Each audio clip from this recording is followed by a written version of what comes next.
Hey everybody, welcome into Siren Records Monterey. It's Fresh Catch Friday, and all the new releases, not all of them, but a good selection of new releases and reissues that came out today, as well as Pick of the Week. Now, I just was looking down my list and I didn't find anything that was like really blowing my mind this week, but I did want to feature for you as my pick of the week a couple of 7-inches from Japanese imports from Nippon Columbia.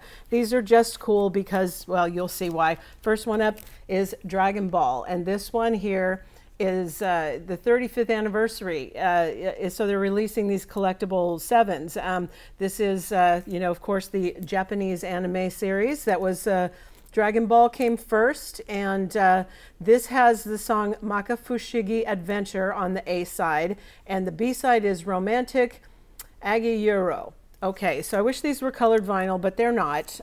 They are just black vinyl.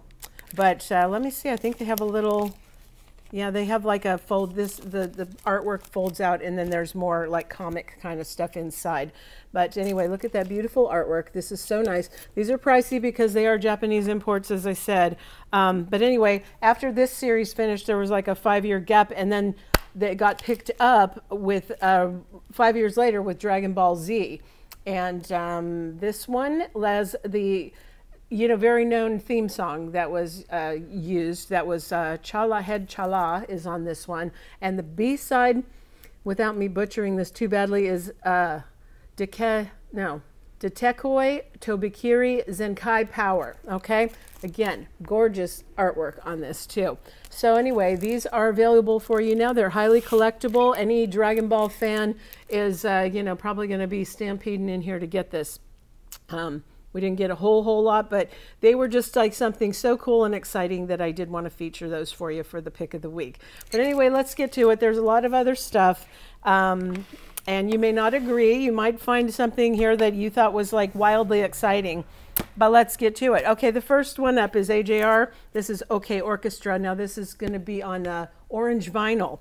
And this is through BMG Rights, the 4th studio album from this American pop band. It's kind of a thing that melds pop, hip hop, and you know, together, and like some doo-wop. But anyway, they're like a real smart-ass version of They Might Be Giants. And there's a lot of this we were kind of laughing about. Sound very show tunes. So, you know, it's kind of a weird release for them. Okay, next up, this one is Trey Anastasio. This is called Burn It Down, and this is 3 LPs.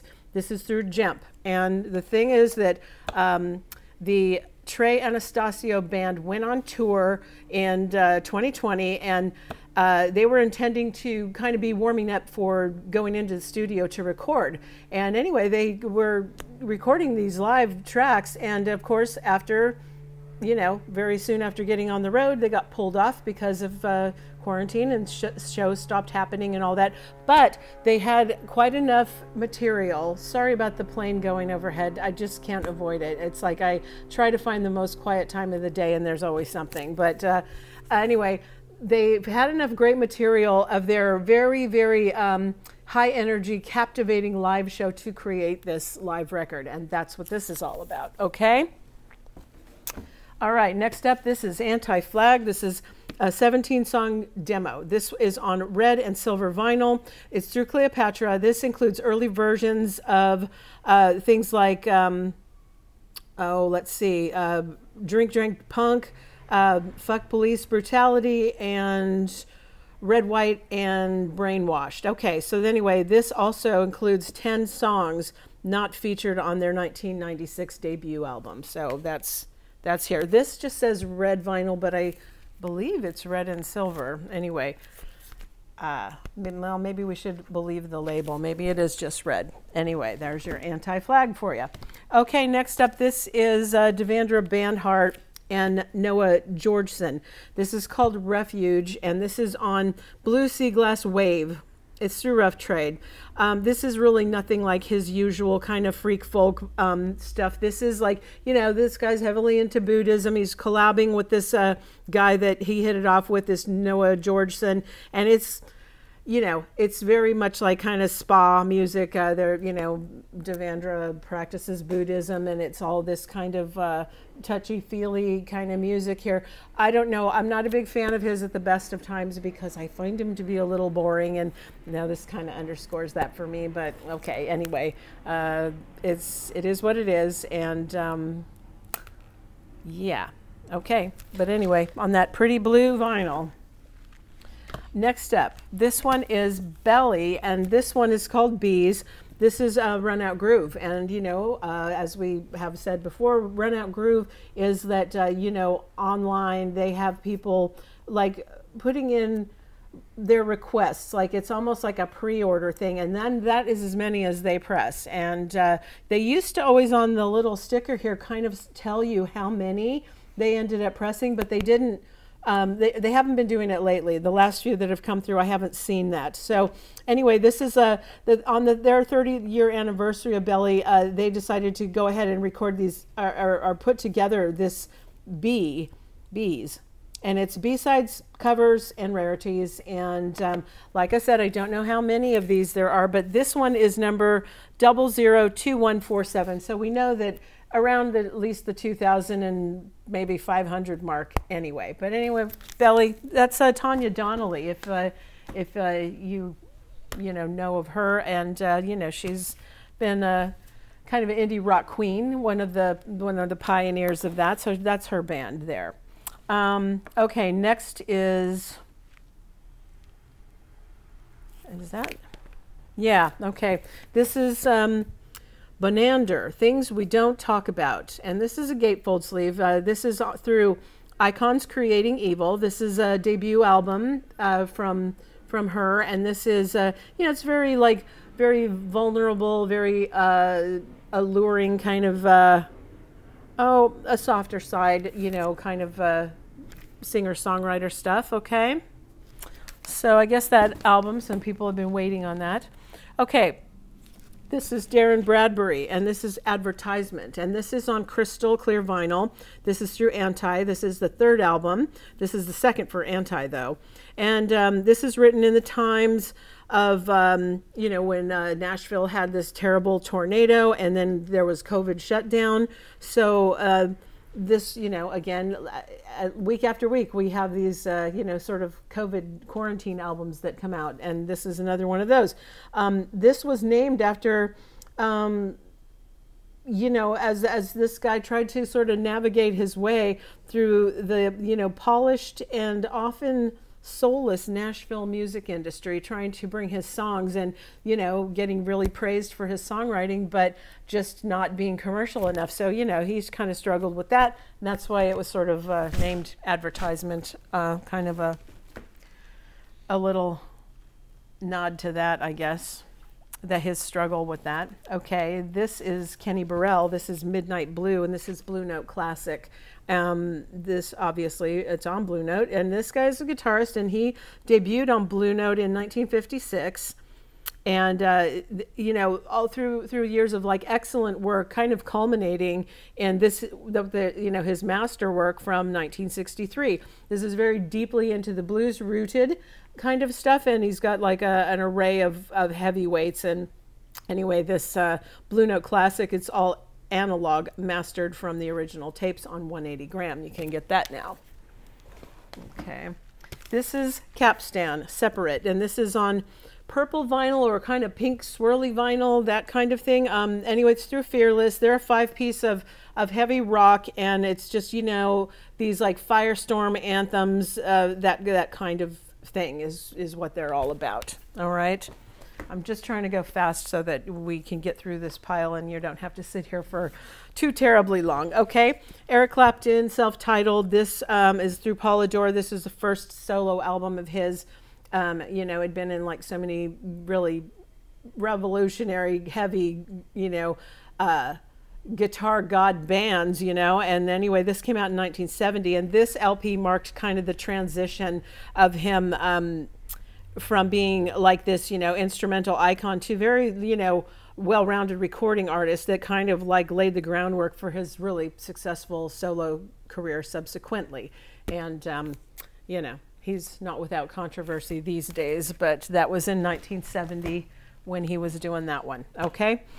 This is Willie Colon and Ruben Blades, and this is Siembra on 180 gram through Fanja Records. Now, this was released in 1978, and it was the second in a series of 4 collabs that he did with Ruben Blades, this guy, Willie Colon.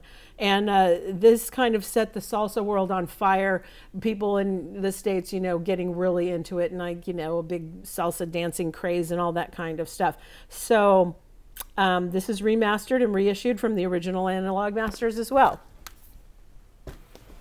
All right, this is John Coltrane, another side of John Coltrane, also on 180 gram. This is through Kraft Records, and this is a 2 LP collection of classic performances of John Coltrane as a sideman with like the likes of Miles Davis, Thelonious Monk, Sonny Rollins, Tad Dameron, and Art Taylor. This is a very insightful compilation, kind of an interesting look at John Coltrane, and well, that's why they call it another side of, you know, duh. But anyway, very good.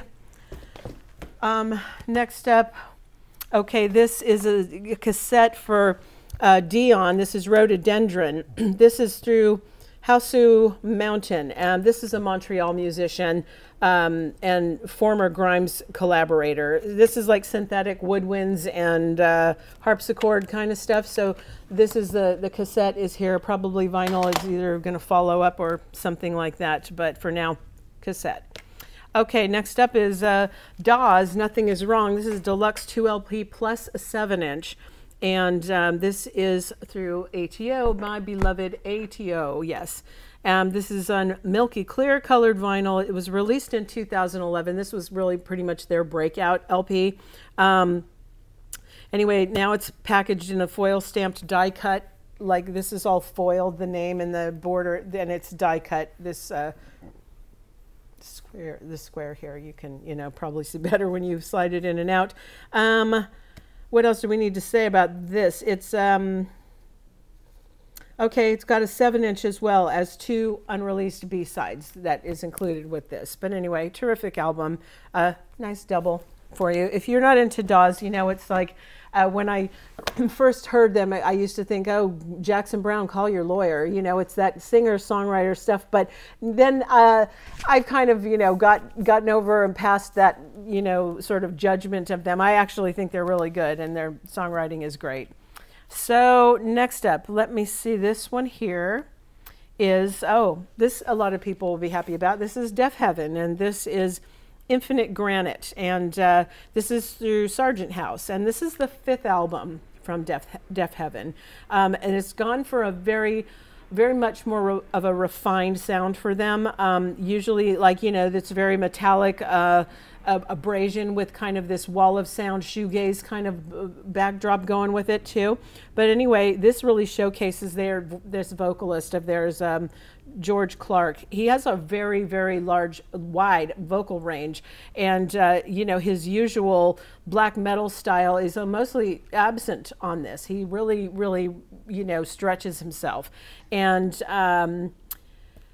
let's see, it's the guitarists have kind of expanded their thing to be like they're much more of a sonic range that it includes like synth textures, which is, you know, kind of interesting. And also, you know, their drummer has broadened his approach, and, you know, he's laying down like authoritative like drum patterns instead of just speed and power, you know. So anyway, real growth as a band. This is, let's see, you can get this on blue vinyl or black vinyl, and yeah, 5th studio album from Deaf Heaven. All right, and let's see. I think I have something out of place here. Sorry, guys, hang on a second. Oh, I got it out of place a little bit. Here it is, this one. Anderson East, Maybe We Never Die. This is on New Elektra, and this is his 3rd album, and he's a vocalist from Alabama, and this is still just carrying on in his low country sound, you know, that vibe here. I don't know if the sticker has anything. No, just, okay. Well, anyway, that's, well, there's a poster included too. Okay. Then, actually out today, but sold out already, is Fear Factory Aggression Continuum.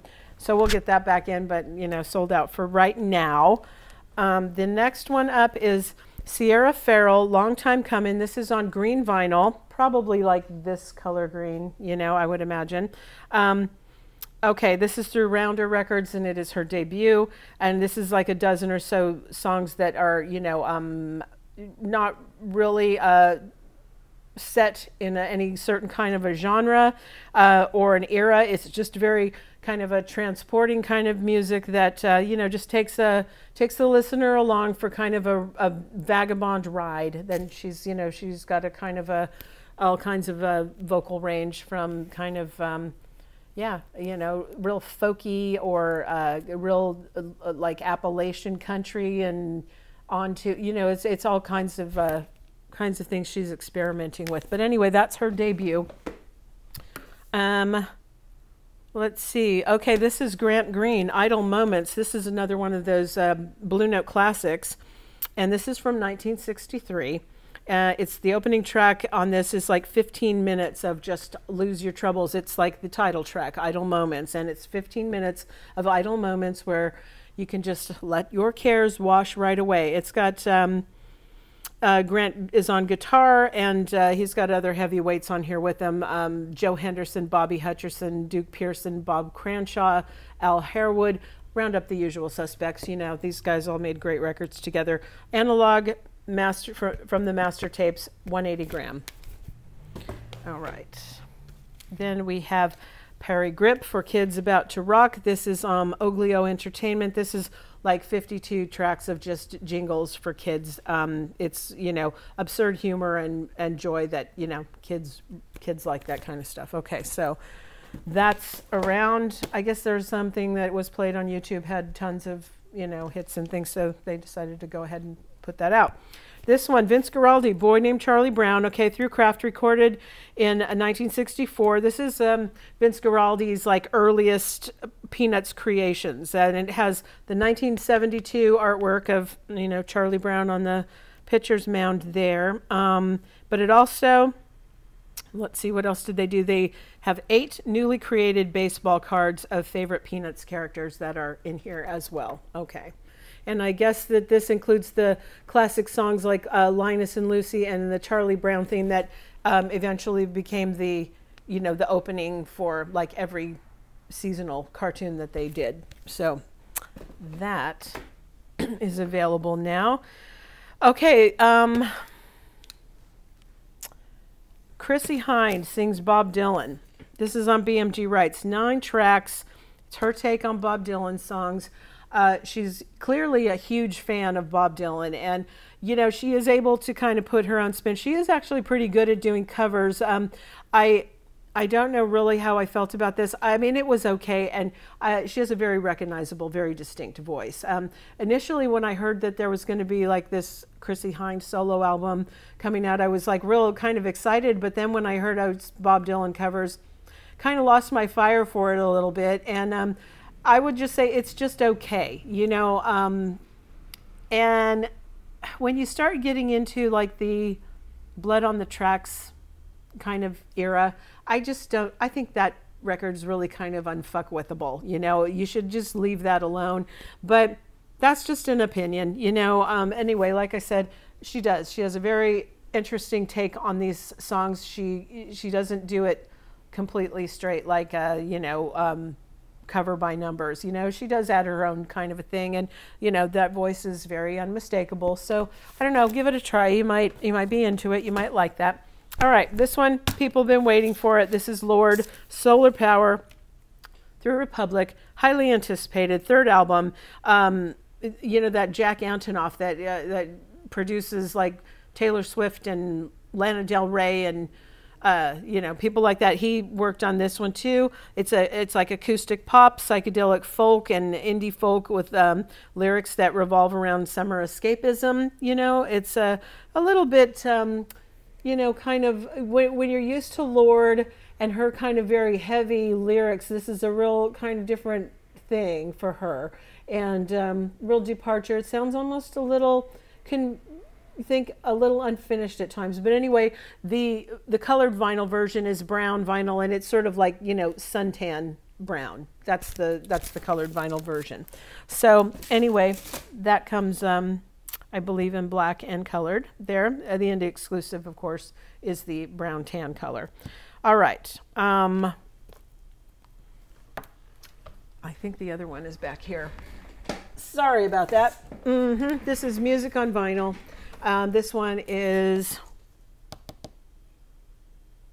Mindless Self-Indulgent. Frankenstein Girls Will Seem Strangely... Will seem strangely sexy. Music on Vinyl. 180-gram audiophile vinyl pressing. Pink vinyl. This is Elektra. They're a 4-piece from New York City. It's electric punk, digital hardcore kind of thing. This is their second studio album. They were always known for their very irreverent stage shows. So there you go. That's available now too. Okay, this big boy here, incredible. This is Lee Morgan. And this is complete live at the Lighthouse. This is 12 LPs in this box. And it's through Blue Note. It's for the first time all 12 sets of the legendary trumpeter and his quintet during their historic engagement at the Lighthouse in Hermosa Beach, July 10th through the 12th in 1970. There's 33 performances in here, including more than 4 hours of previously unreleased music.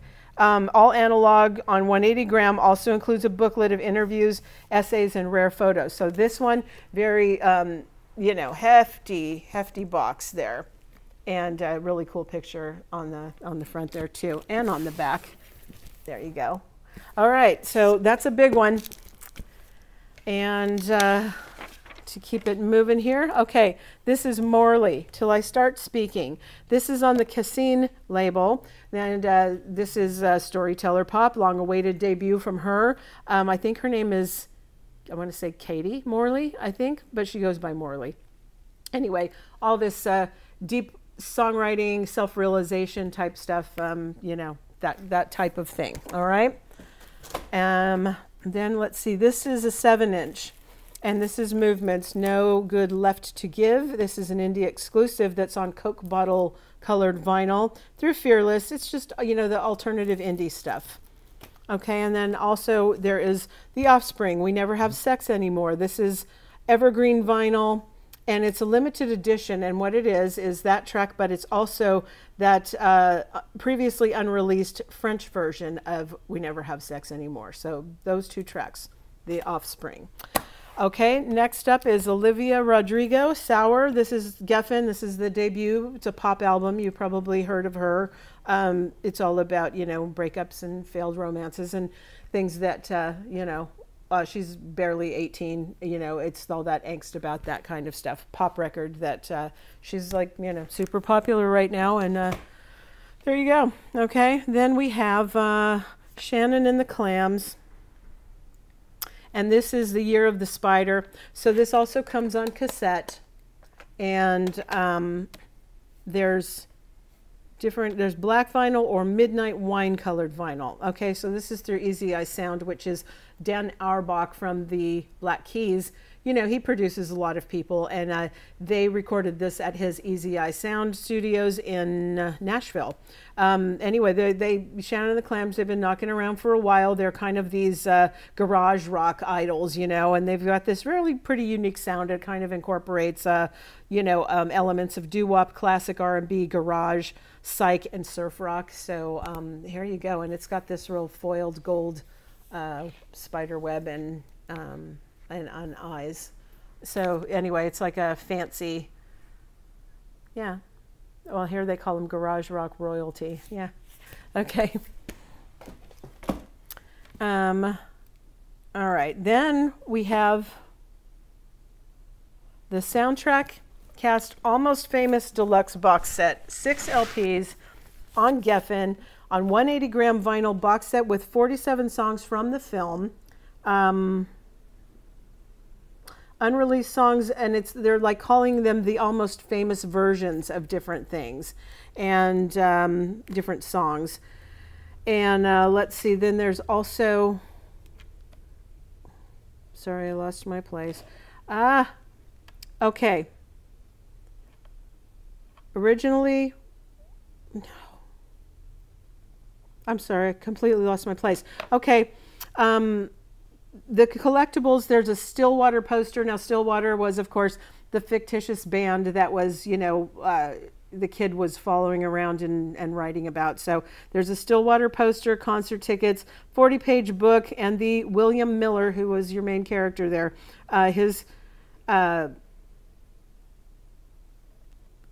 essay on Stillwater, and it's printed up as a 1973 Rolling Stone newsprint. You know, that was like the whole part of the story for that. So anyway, there you go. That's what that looks like. And wow, that's, maybe it's some kind of an anniversary for that movie, why they're putting that out. I don't know for sure, but it would stand to reason, wouldn't it? Okay. Next up, okay, is the soundtrack to Goodfellas. And this is the Martin Scorsese film from 1990. And it has a bunch of different songs on here, but the songs reflect the time period of whatever was happening in the movie. Like, you know, you'll find something of, you know, The Moon Glows and Tony Bennett and things like that. And then there's, you know, it's coming on and there's like the Shangri-Las and Aretha Franklin. It goes into Bobby Darin. Suddenly you've got Cream, Muddy Waters, Derek and the Dominoes, that kind of stuff. So whatever part of the film they're going through that time period, that's where they, you know, put that style of music in there to complement it. Okay. So also another soundtrack. This is The Sound of Music. And this is through Kraft Recordings. This is all Rodgers and Hammerstein music from 1965 film that won 5 Academy Awards. And, you know, it's all instantly recognizable stuff. We all grew up with this kind of thing. But anyway, that's here for you now, too. And then we have Switchfoot Interrobang on Fantasy. This is their 12th full length. And, you know, this is another mid-pandemic creativity burst that they happen to have, and melding like 60s experimentalism and synth-driven new wave. So that's what this one's all about. Okay. Then we have reissues from the band Toe. This is, let me see. Okay, so the first one here is Book About My Idle Plot on a Vague. This is on blue vinyl through Top Shelf Records. This is an instrumental math rock at its finest, is basically what this one is. The drums play the primary role in here, and the other instruments are kind of their background. So anyway, this one was from 2005, all right? And then the second one was their second follow-up, 2009. And again, this is a Japanese math rock band, and it's like... okay, you know, if you're not real familiar with that genre, math rock refers to like real rhythmic complexity in the music. And you know, if the pioneers of that, if you think of bands like Rush or King Crimson that were very technically almost you know, mathematical in character, but you know, some people accuse them of being kind of soulless and all technique, but that's sort of the roots of math rock, where that came out to be from. Okay, so anyway, Toe, they are, you know, math rock at their finest. 2 reissues that you can get now. Okay, and what else have we got here? This is Travis, and this is 12 Memories, and this is also from Kraft Recordings. First ever vinyl reissue of this Scottish band. When they were recording this, it was like when the Iraq War was like fresh and in the background and everywhere. So they started writing more socially conscious material, and that's where these things came from. Okay. Next up, then, okay, we've got on cassette right now, Tropical Fuckstorm, Deep States. This is through Joyful Noise, and this is a, you know, Melbourne band. This is their 3rd full length, and it's, you know, kind of overwhelmingly lyrical bluster, but I feel like the vinyl will be probably soon to follow. Right now it's the cassette. It looks like, yeah, a green one. Okay, so that's available. And next is another reissue on another Run Out Groove. This is Typo Negative, and this is Slow, Deep, and Hard. It's on green and black vinyl, and it's the 30th anniversary of this is their debut record, and it's from 1991. Now, it's, you know, they've always had kind of this dark humor about them, and everything about them. It's just they originally, it's semi-autobiographical too, about, you know, their bass players, like, relationship blowing up. Anyway, it was originally titled None More Negative, and it was originally released in 1990 under their other name, their former name, that was Repulsion. Then they became Typo Negative, and go ahead and got this going. All right, so it's the reissue is out for you now. That's their debut. Next up is Motown. Whoops. All right, various artists. Motown Collected. This is 180-gram white vinyl, released in 1990 under, nope, sorry, I'm wrong. This is 70 years of music with a selection of early recordings, #1 hits, and classic soul songs. Sorry about that. So yeah, this is again through Music on Vinyl. It's a limited edition of 3,000 copies numbered on that white vinyl, and it's got a lot of cool stuff on it, so that's a pretty nice one. And okay, last up for you is Volbeat, and this is Hocus Bonus. This is through Republic, and you know, this is a vinyl only collection of all the bonus tracks from their previous albums, all collected here for you on one thing. There's looks like 11 songs. Okay, so that's through Volbeat. All right, that's my stack for today. I hope that you found something in there that you thought was intriguing, and if you'd like to come and get it, we're open from 12 to 4 every single day. No, I'm sorry, 10 to 4 every single day. So yeah, the boys will be here serving it up for you this weekend. Thank you for watching, and if you haven't subscribed, I'd love it if you would. There's a button down below you can hit, and a little bell that you can get notifications every time there's a new upload, which we try to do, of course, every Friday to show you just some of the new vinyl and you know, new releases and reissues that came out today. Okay.